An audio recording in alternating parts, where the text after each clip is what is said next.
Hey, I'm so excited. I'm so pleased that you can come and join us. No, my pleasure. Thank you so much for having me. I know. Have you not done one of these before? You were saying No, before, right? no, absolutely not. Like, absolutely This not. is It's our my real first privilege. time. Real privilege. Yeah, Look, technology is saving us because the real world is destroying us as hairdressers right now, and it is. we No, it is. It really is. we've got to use the technology to stay connected. So we are so blessed that you could be here tonight with us, and yeah, we're privileged that you've given up your evening to come and chat to me and the fans of Crow's Nest. I'm wearing my Unity jumper so that we can all stay together. What's been going on for you? Oh, what? Since lockdown or just in general? Like, Well, honestly, I'm no word of a lie. Your work at the moment is my biggest hair crush, man. I love oh, seeing all your stuff come up on Instagram. It's so refreshing to see um, someone of your talent breaking through, really smashing it. You know, top titles as well, and your work looks thank you. wicked.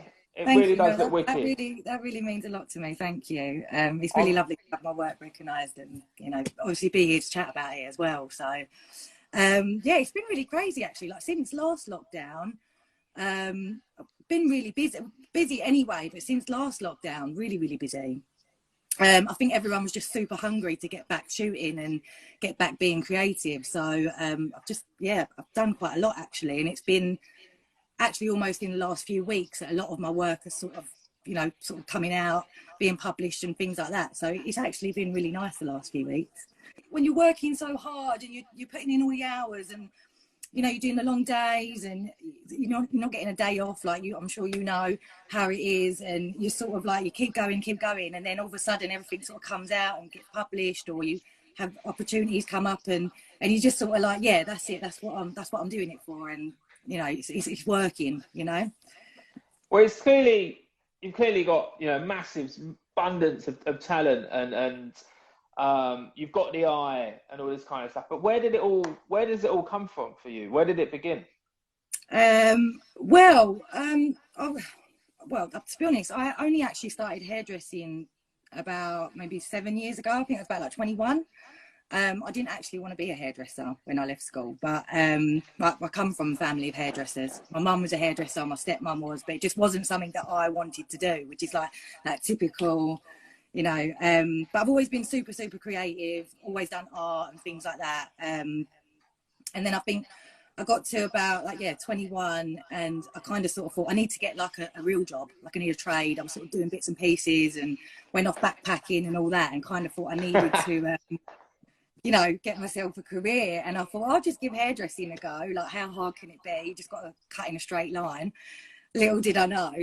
But yeah, I started doing it. I started just a small college. Just did like a short course in it.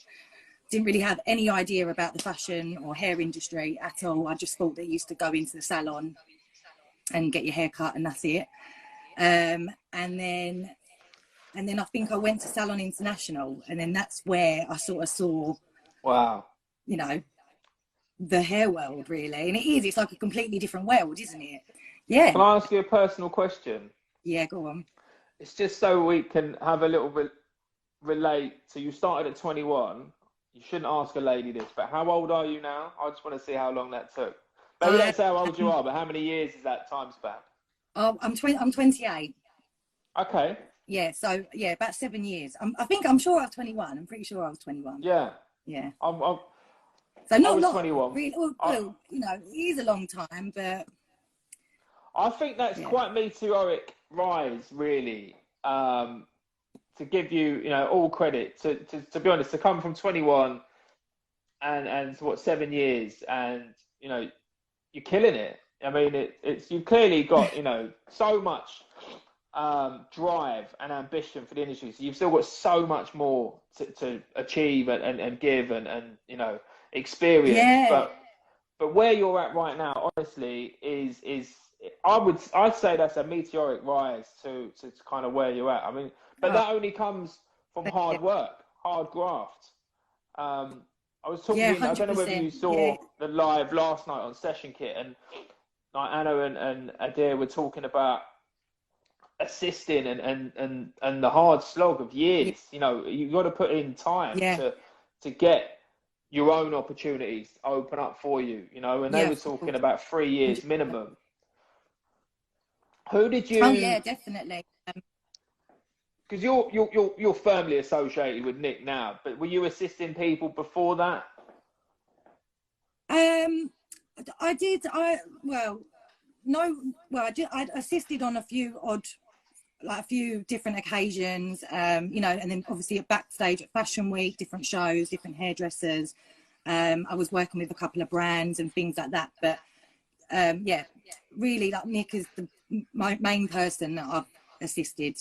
Were you quite, I don't know, were you lucky or unlucky? Because I was lucky in a few salons and unlucky in some, where basically I was the bane of the manager's or the owner's life. Because I want to go on this shoot, I want to go on that shoot. Can I have a week off? Because I'm going to go do Fashion Week. Yeah. And they were like, but what about all your clients?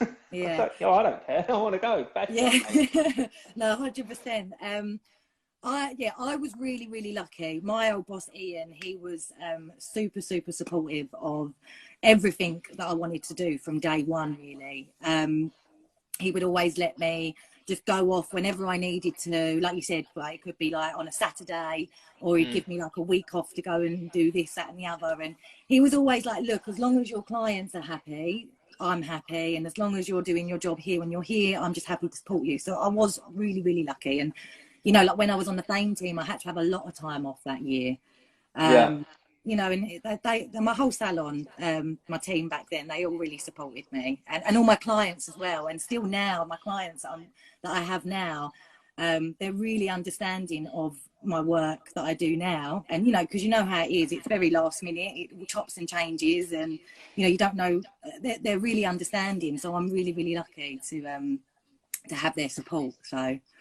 It's definitely, you know, for a sustainable success, you have to, and I think this is the same thing, you have to cultivate a clientele that really get off on the fact that like you're going to go and do these photo shoots, because you know, and I've got some clients where it's them every time. You know, it's always them. When I look on the list and I'm like, oh, have I got a phone to rearrange? I'm like, oh, it's Nick, you know, it's so and so again, and then I'm really sorry, but can we reschedule your hair appointment again? Yeah. You know, but I've been lucky, you know, and so once you get going, and then, you know, 10 years, you know, 15 years down the line, and then these clients, they love it, and they kind of want that credibility, you know, they want that provenance from their haircut, that's kind of where it's coming from. What's your favourite publication so far that you've been featured?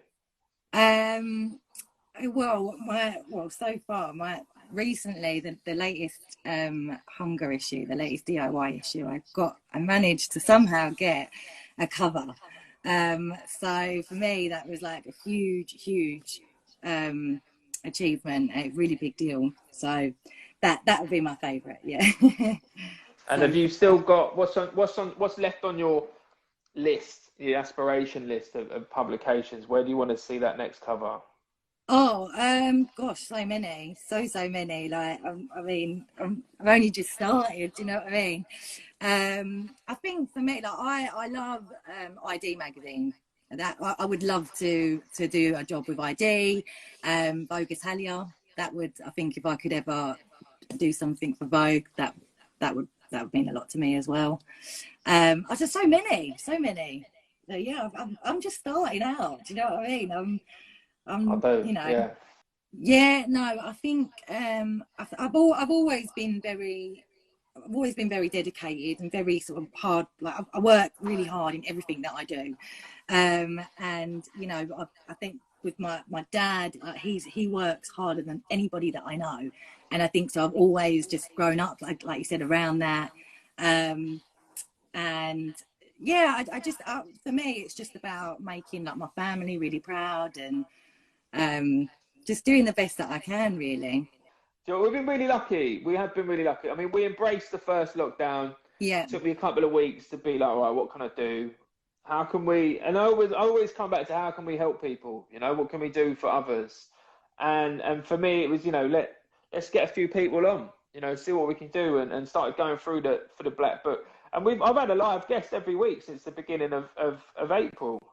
And this week, this is the second lockdown, so we've really ramped it up this week. We've gone special. We've gone three superstars, you know. But yeah, all the way through. Nick was one of my first guests. I think he was actually the first recorded guest.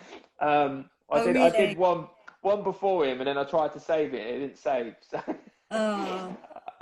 But Nick's the first one in the library that's on the website. So you know, there's loads of content there for people to go back and have a look at.